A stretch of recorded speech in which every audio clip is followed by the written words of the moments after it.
Hello guys and gals, welcome back to another episode of Haunted Gaming. Because we haven't done a Pokemon creepypasta in a while, we're going to take a look at another one called Buryman. A creepypasta based around the creepy Pokemon phenomenon called Buried Alive. Remember the Buried Alive story? Yeah, a story about an undead corpse that was supposedly going to be the boss of Pokemon Tower in Lavender Town, which some people actually believe. I never believed a single bit of it, and just to prove it was fiction, I copied the files of my Pokemon Red game onto my laptop and took a look at as much of the game's code as I possibly could. And while looking into this unused code and all the sprites, looking for whatever supposed sprites and code like White Hand or Buried Alive existed, I found nothing on White Hand at all. No sprite, no code, no nothing. However, Buried Alive is, for the most part, a different story. I found something. A sprite called Buryman, almost like the Buryman script in the story. I don't remember what file it was, but it wasn't .gif as far as I know, since the original Game Boy can't read .gif images. The sprite looks very different than the one I see circulating the internet all the time. See, the sprite was basically a zombie coming out of the ground, but part of the left arm seems to still be in the ground, while the right arm was bent on the ground as if it were crawling. About a fourth of the chest is concealed by the sprite's arm, but what is visible shows a bare chest with its ribcage clearly visible under the skin. Some parts of the skin, however, seem to have been rotted away, exposing rotting muscle and bone, including a few ribs. I can only describe its face as to be grotesque as far as the 8-bit system could allow it. Its mouth was wide open as if it were dislocated, and with half of its lower jawbone clearly visible with what seemed to be some teeth missing. Possibly rotten away, how obvious though? Its eyes seem to have an eternal blank white stare, and I could also note the dark gray around its right eye, but this is most likely discoloration. I was perplexed though by the sprite, so I went to see if there was any code attached to it, and well, to my surprise, yes and no. There seemed to be code related to Buryman, but nothing was really attached to it. In fact, much of this script is a scrambled mess, much of it missing or changed drastically so it wouldn't work.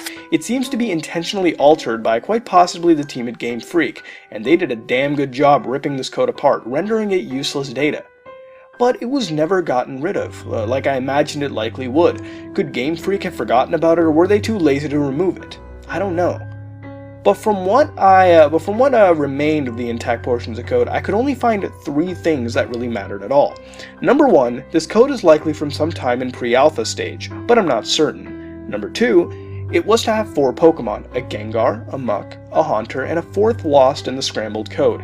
Number 3, Buryman didn't just give you money and go like most trainers, instead he had a script all to itself upon its defeat, which may be why some people say the game froze upon beating him. I had to take this to a friend I knew. He's a far better programmer than I am, and understands this stuff a little more. Maybe he knew something. The next morning I ran over to my friend's house, just a couple blocks away, laptop in hand, and knocked on the door in my usual furious manner. He opened the door a good 2 minutes after I had knocked twice, likely because he was busy playing World of Warcraft. Oh well. I go inside the house, and just after entering his bedroom I pull out my laptop, told him about what I was doing, and showed him the sprite and the scrambled code. He carefully scanned everything to look for bits of useful code hidden within the jumbled mess.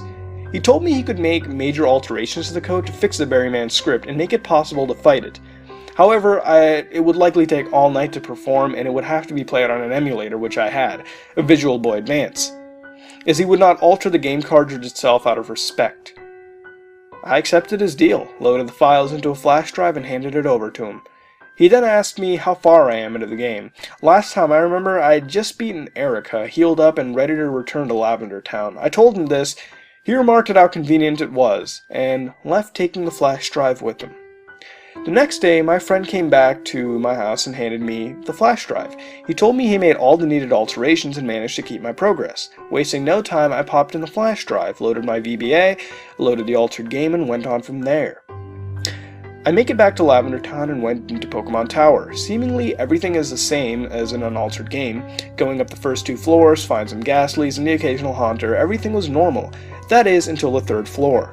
From there, after beating the first channeler, on that floor I begin to hear strange noises, like the sounds of digging and tiles being broken.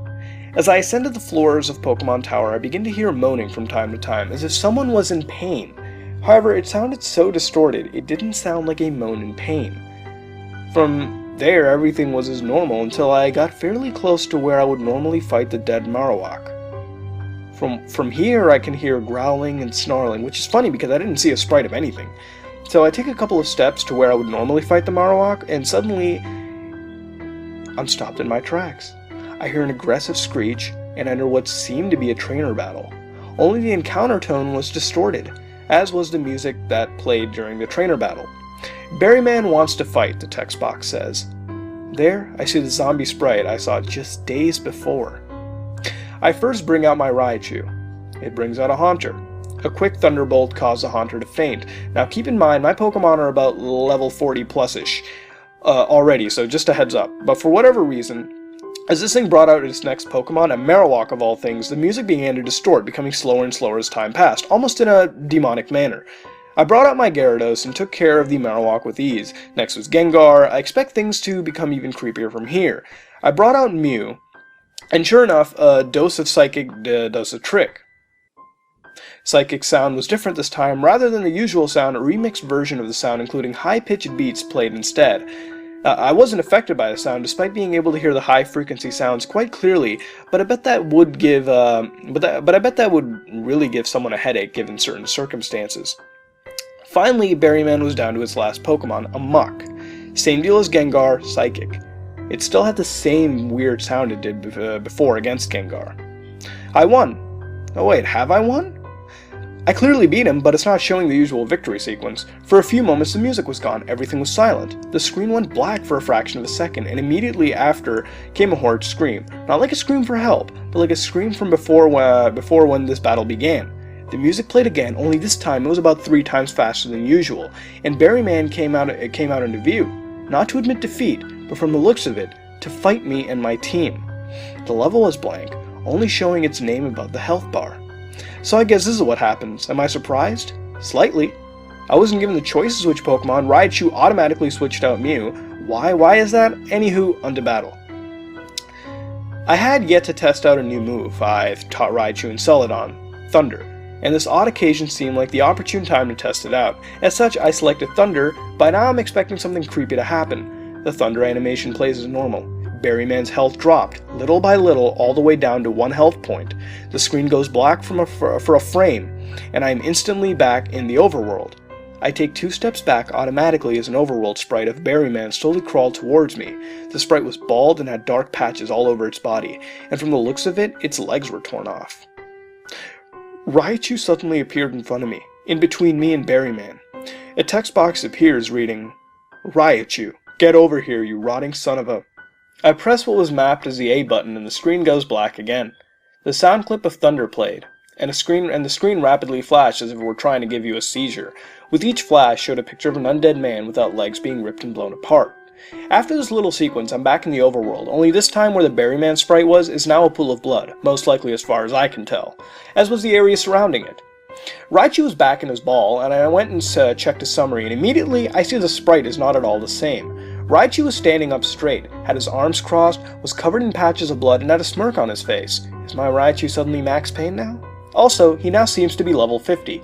Strange, as he was level 44 before, and I didn't exactly get any notice of XP gain or level ups. Going back to the overworld, the tower is now silent. I go to the top floor expecting the rest of the game to play like normal, but no. Only Mr. Fuji happens to be there. No rockets, nobody. As normal, I escort Mr. Fuji back to his house. He gives me the Pokeflute and I continue on my way. Only Lavender Town's music isn't even playing at all. In fact, nothing's playing at all. The entire town is completely silent. And as I go onward to Route 12, I face myself with the questions I had asked before. Why was the script scrambled for these things and not simply deleted entirely? Was Game Freak too lazy or busy to get rid of it? Or do they know somebody would hack the game one day and scramble the script to make it harder to re-implement? I may never know such things, nor do I wish to know. Some things should remain a mystery. Ignorance is bliss at this point. So, another Pokemon creepypasta. Was it good? Not really. It had its cliches, and it really did hit you in the face at times. Some cliches, for example, was the music, which happened to sound demonic. Yeah. And it also had its fair share of blood and gore, but some of it honestly we can let slide in this creepypasta. Now, this creepypasta is a deviation of a popular Pokemon phenomenon, or creepypasta, called Buried Alive. This phenomenon puzzles Pokemon gamers about its supposed existence, and looking at the original creepypasta, or really just a short glitch summary if you will, tells us that Buried Alive is a model in the game and he is a boss at Pokemon Tower. which has a total of 4 Pokemon at its disposal, a Gengar, a Muk, and 2 white hands, and the model would resemble a decaying human corpse. Now in the original creepypasta, it is told that if Buried Alive is beaten, then the game freezes, but if you so happen to lose this battle, for any reason, the game would show a game over screen and the Buried Alive model would devour the player. And what was especially weird was that the game downloaded this image to the small internal memory of the Game Boy with a sound file as well called staticmesh.wave. Now what the original creepypasta failed to detail was which internal memory is being used. Was it on the cartridge? Because as far as I know, the Game Boy itself has no internal memory of its own, and I don't believe it can play WAV files.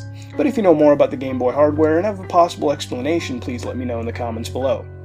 But being honest, it most definitely doesn't exist. Some say you need to have Pokemon Green, some say you need Missing No, which involves getting a Game Shark, some say you need to set fire to a Pikachu doll and say goobly goobly goo over 7 times while using a hula hoop.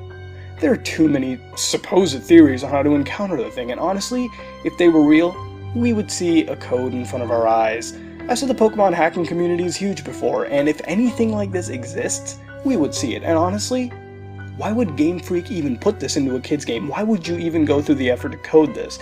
What, were they walking through tall grass to attract wild lol suits? And that's what I think about Buried Alive. It's a creepypasta, and it's not real, it's made up. But back to this creepypasta, it's a nice deviation on the Buried Alive creepypasta, and it's a nice tale about the encountering of Buried Alive, or Buryman, whatever you want to call it, and tries to make it sound real without devolving to hilarious paranormal events. And well, if it wasn't for the cliches, and some of the technical errors, both in the writing and I guess the explanation of Game Boy software operation as well, which I can overlook since it's not a huge deal, but it really isn't, well, creepy to the likes of, let's say, Pokemon Black, or hell, I guess Missing No Murders. But it's not super awful. It's an okay creepypasta, some cliches and technical issues, and a somewhat lack of creepy atmosphere. It's got somewhat well-paced events and a believable story to an extent. Not the best creepypasta, but not the worst, and with some revision and betterment to the pacing and a more detailed look at Buryman as well, and a more fleshing out of the events in general, it could be a very decent creepypasta. What would you rate this and what would you change to make it better? This has been another episode of Haunted Gaming, and if you like what you saw, then like, comment, and subscribe. This is me, Mudahar, and I am out.